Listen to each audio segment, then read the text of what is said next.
தமிழ் உறவுகளுக்கு வணக்கம். இது உங்கள் வேர்களை தேடி தமிழ் மீடியா.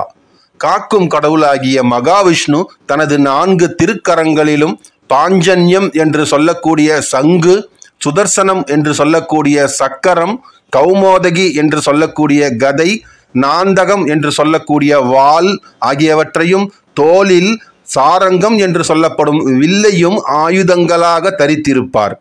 இவைகளில் வாளும் சாரங்கமும் மறைந்திருந்து அருளும் ஆயுதங்களாகும். இந்த ஆயுதங்கள் ஒவ்வொன்றும் அவருக்கு கிடைத்ததன் பின்னணியில் புராண வரலாறுகள் உள்ளன. இவைகளில் சங்கு மற்றும் சக்கரம், இந்த இரண்டையும் அவர் சிவபெருமானிடம் இருந்து கேட்டு பெற்றவைகளாகும். மகாவிஷ்ணு சக்கரத்தை சிவபெருமானிடமிருந்து பெற்ற தலம்தான் திருவீழிமிழலை வீழிநாதேஸ்வரர் திருக்கோவில். அந்த ஆலயத்தின் சிறப்புகள், தல வரலாறு நம்ம சேனலில் ஏற்கனவே பதிவேற்றம் செய்திருக்கிறோம். சரி, மகாவிஷ்ணு சிவபெருமானிடமிருந்து சங்கை பெற்ற திருத்தலமாகிய தலைச்சங்காடு சங்காரண்யேஸ்வரர் திருக்கோவிலின் ஸ்தல வரலாறு, சிறப்புகள் ஆகியவற்றைத்தான் இன்றைய காணொளியில் நாம பார்க்க போகிறோம்.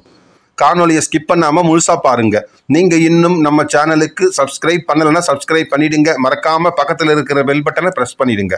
வாங்க காணொளிக்குள்ள போகலாம். சங்கின் பிறப்பு பற்றி தேவி மகாத்மியத்தில் ஒரு வரலாறு கூறப்படுகிறது. கிருஷ்ணரின் மகனாக சுதர்மன் அவதரித்தான். ராதையின் சாபம் காரணமாக அவன் அசுர குலத்தில் சங்கசூடன் என்ற பெயரில் பிறக்க நேரிட்டது. சங்கசூடன் தான் பெற்ற வரத்தால் தேவர்களை கொடுமைப்படுத்தினான். இதனால் சிவபெருமான் அவனை சூலாயுதத்தால் அழித்து சாம்பலாக்கினார். அவனது எலும்புகள் தான் ஆழ்கடலில் விழுந்து சங்குகளாக மாறியது என்றும் சொல்லப்படுகிறது. சங்கில் பல வகைகள் இருந்தாலும் இடம்புரி சங்கு, வலம்புரி சங்கு, திருகு சங்கு ஆகிய 3 வகை சங்குகள் மிகவும் முக்கியமானவை. இந்த இடம்புரி சங்குகள் அதிகமாக கிடைக்கும். சைவ மற்றும் வைணவ ஆலயங்களில் 108 மற்றும் 1008 என்ற எண்ணிக்கையில் வைத்து செய்யப்படும் சங்கு பூஜை, சப்தாகர்ஷ்ண சக்தி பூஜைகளில் எல்லாம் இடம்பெறுவது இந்த இடம்புரி சங்குதான். திருகு சங்குகள் திருஷ்டி போக்கவும் வாஸ்து குறைபாடுகளை நீக்கவும் பயன்படுத்துகிறார்கள். இடது கையால் பிடிக்க தகுந்த அமைப்புடன் இருக்கும் சங்குகளே வலம்புரி சங்குகள் என்று அழைக்கப்படுகிறது. இவை புனிதமும் ஆற்றலும் நிறைந்தவை. லட்சத்தில் ஒரு சங்குதான் வலம்புரி சங்காக இருக்கும்.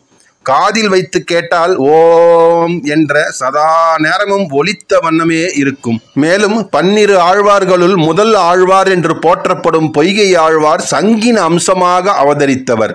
தோஷங்களில் மிக உயர்ந்த தோஷமான பிரம்மஹத்தி தோஷத்தை விரட்டும் ஆற்றல் வலம்புரி சங்குக்கு மட்டுமே உண்டு. வீட்டில் வலம்புரி சங்கு வைத்து வழிபட்டால் மற்றவர்களுக்கு உதவும் அளவுக்கு நாம் பொருளாதார நிலையில் உயர்ந்து விடுவோம். மேலும் செவ்வாய் தோஷம் இருப்பவர்கள் கூட வலம்புரி சங்கில் பால் வைத்து 27 செவ்வாய்க்கிழமைகள் அம்மனை வழிபட்டு வந்தால் எல்லா தோஷங்களும் நீங்கிவிடும் என்று சொல்லப்படுகிறது. ஜலந்திரன் என்ற அசுரனை அழிப்பதற்காக சிவபெருமான் உருவாக்கிய சுதர்சன சக்கரத்தின் சக்தியை அறிந்து அது தன்னிடம் இருந்தால் எதிர்காலத்திற்கு பயன்படும் என்று நினைக்கிறார் மகாவிஷ்ணு. இதையடுத்து அவர் ஒரு லிங்கத்தை பிரதிஷ்டை செய்து 1000 தாமரை மலர்களை கொண்டு அர்ச்சனை செய்து வருகிறார். ஒரு நாள் 1000 மலர்களுக்கு ஒன்று குறைவாக இருக்க தன்னுடைய கண் மலரையே பெயர்த்தெடுத்து ஈசனை அர்ச்சித்திருக்கிறார் மகாவிஷ்ணு. அதன் பிறகு அவருக்கு சுதர்சன சக்கரம் சிவபெருமானால் வழங்கப்பட்டது. அதன் பிறகு பார்க்கடலில் இருந்து வெளிவந்த லட்சுமி தேவியின் அழகில் மயங்கி அவளை திருமணம் செய்து கொண்ட மகாவிஷ்ணு லட்சுமியோடு வெளிவந்த சங்கு மற்றும் துளசியையும் தனதாக்கிக் கொள்ள விருப்பம் கொண்டார். சங்கில் இருந்து எழும் ஓம் என்னும் ஒலி துர்சக்திகளையெல்லாம் விரட்டும் ஆற்றல் கொண்டது என்பதால் அதனை தன் இடது கரத்தில் தரிக்க விரும்பினார். ஈசனை வழிபட அந்த சங்கையும் பெற்றிருக்கிறார் மகாவிஷ்ணு. இது நாகப்பட்டினம் மாவட்டத்தில் உள்ள தலைச்சங்காடு சங்காரண்யேஸ்வரர் திருக்கோவிலின் ஸ்தல வரலாறு. இந்த தலைச்சங்காடு திருத்தலத்திற்கு தலையுடையர், கோவில் 10, தலைச்சங்கானகம், சங்குவனம், சங்காரண்யம் என்று பல திருநாமங்கள் உண்டு. இந்த தலம் தலைமையான சிவாலயத்தை கொண்டிருந்த காரணத்தினாலும் திருமாலின் வேண்டுதலை ஏற்று சிவன் சங்கு வழங்கிய அருள் புரிந்ததாலும் சங்கு பூக்கள் பூத்து குலுங்கும் வனமாக இருந்தமையாலும் இதே பகுதியில் இருக்கும் பூம்புகார் துறைமுகம் செழிப்புற்று விளங்கிய காலகட்டத்தில் கடலிலிருந்து கொண்டு வரப்படும் சங்குகள் எல்லாம் இங்கு வைத்து விற்பனை செய்யப்படும் இடமாக இந்த ஊர் இருந்தமையாலும் இந்த பெயர்கள் ஏற்பட்டிருக்கிறது என்று பல்வேறு ஆதாரங்கள் மூலம் நம்மால் அறிய முடிகிறது. திருமாலுக்கு சங்கு வழங்கிய இறைவன் சங்காரண்யேஸ்வரர், சங்கவனேஸ்வரர், சங்கருநாதேஸ்வரர் என்றெல்லாம் அழைக்கப்படுகிறார். இறைவியின் திருநாமம் சௌந்தரநாயகி. ஆலயத்தின் தலவிருட்சம் புரசுமரம். தீர்த்தம் சங்கு தீர்த்தம். சிவபெருமானின் தேவார பாடல் பெற்ற 276 சிவாலயங்களில் 108வது தேவார திருத்தலம் இது.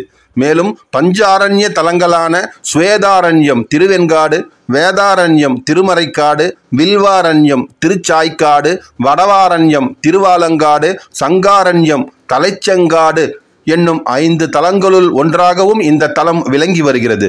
கோச்சங்கட் சோழனால் 3 பிரகாரங்களுடன் வடக்கு நோக்கி கட்டப்பட்ட மாட கோவில்தான் இது.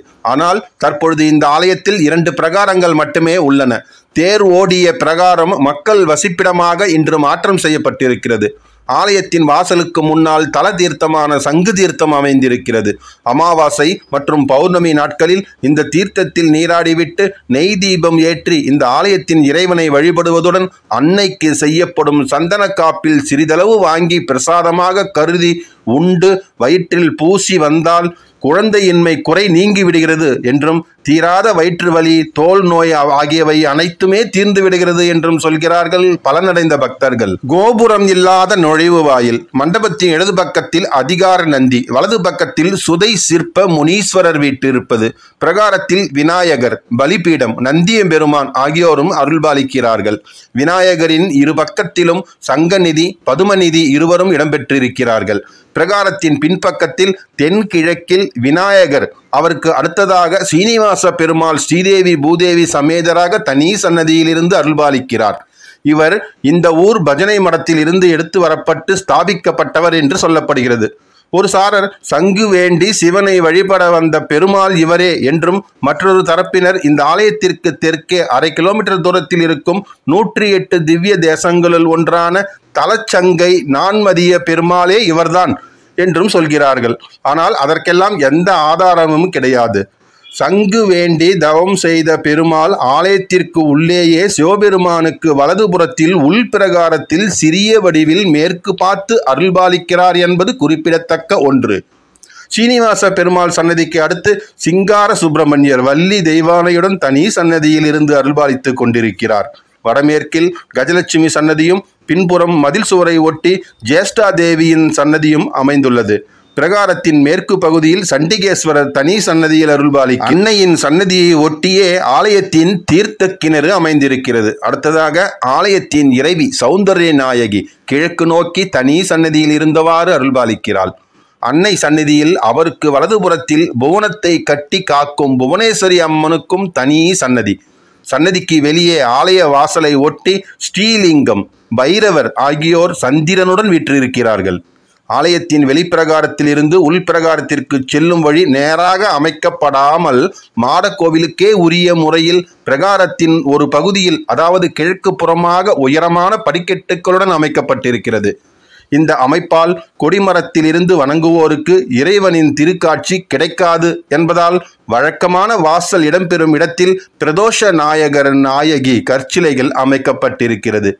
தமிழகத்தில் பிரதோஷ நாயகர் நாயகி கற்சிலையாக காட்சியளிக்கும் திருக்கோவில் இது மட்டுமே என்று உறுதியாக என்னால் சொல்ல முடியும். அநேக ஆலயங்களில் தெற்கு முகம் பார்த்து அருளாசை தரும் ஆடல் வல்ல பெருமான் இந்த ஆலயத்தில் அலங்கார மண்டபத்தில் கிழக்கு முகமாக அருள்பாலிக்கிறார். அவருக்கு எதிரில் அவரை வணங்கும் அடியார்களான 4 திருமேனி இடம்பெற்றுள்ளது. மகா மண்டபத்திற்கு உள்ளே கருவறை மையத்திற்கு வடகிழக்கில் அகிலாண்டேஸ்வரியும், கிழக்கில் சங்கு வேண்டி தவம் புரிந்த திருமாலும், சண்டிகேஸ்வரரும், ராமர் மற்றும் சீதா தேவியுடன் தென்கிழக்கில் வலம்புரி விநாயகரும், தெற்கில் பாலசுப்பிரமணியரும், தென்மேற்கில் கனகார்ஷன வாயு லிங்கேஸ்வரரும், வடமேற்கில் நீலகண்டேஸ்வரரும் வீற்றிருந்து அருள்பாலித்து கொண்டிருக்கிறார்கள். கருவறை திருச்சுற்றில் நர்த்தன விநாயகர், தட்சிணாமூர்த்தி, லிங்கோத்பவர், பிரம்மா, துர்கை, மகிஷாசுரமர்தினி, சண்டிகேஸ்வரர், ஜுரகேஸ்வரர் ஆகியோரும் இடம்பெற்றிருக்கிறார்கள். இரண்டாவது பிரகாரத்தின் மையத்தில் அமைந்துள்ள கருவறையில் தண்டி முண்டி இருவரும் காவல் புரிய திருமாலுக்கு சங்கு வழங்கி அருள்பாலித்த சங்காரண்யேஸ்வரர் 3 அடி உயர சுயம்பு மூர்த்தியாக சங்கு போன்ற உருண்டையான வடிவில் விசாலமான கருவறையில் திருக்காட்சி தருகிறார். இவர் மீது எண்ணெய் அபிஷேகம் செய்யும் பொழுது விளக்கு வெளிச்சத்தில் பார்த்தால் மயிர்கால்கள் இருப்பது போன்ற தோற்றத்தையும் காண முடிகிறது. இந்த காட்சி காண்பவர்களை புல்லரிக்க செய்கிறது.